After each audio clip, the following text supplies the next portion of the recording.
kapag daw kayo yung nagsasalita, huwag na raw talagang bigyan ng halaga kasi kapag pinapansin daw, napifeed yung kanyang papansin na ugali. Actually, wala tayong papansin na ugali. Sumasagot lamang tayo sa mga questions na nanggagaling din naman sa media.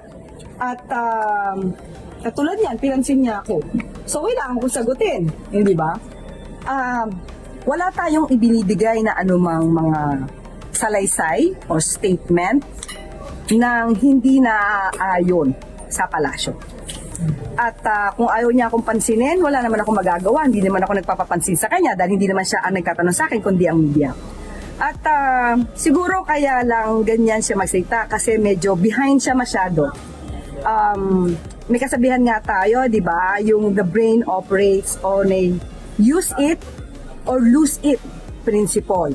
So kaya siya, hindi tayo tataka kung bakit medyo behind siya sa mga updates, mga current events sa mga ginagawa ng Pangulo at ng gobyerno dahil hindi nga siya marunong gumamit ng computer.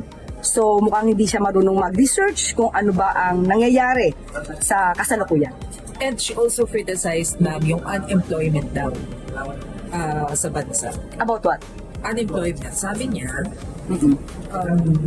ang dapat na ginagawa, tinututukan yung trabaho at kapag hindi tinutukan, ganyan yung nangyayari. Tumataas ang unemployment, nangungutang tayo ng Okay, meron din ako nagdinig, parang nabasa ko na isa sa kanyang mga sinabi na ang Pangulo daw ay hindi nagtatrabaho. We're talking about trabaho. No? Sabi niya hindi daw nagtatrabaho ang Pangulo.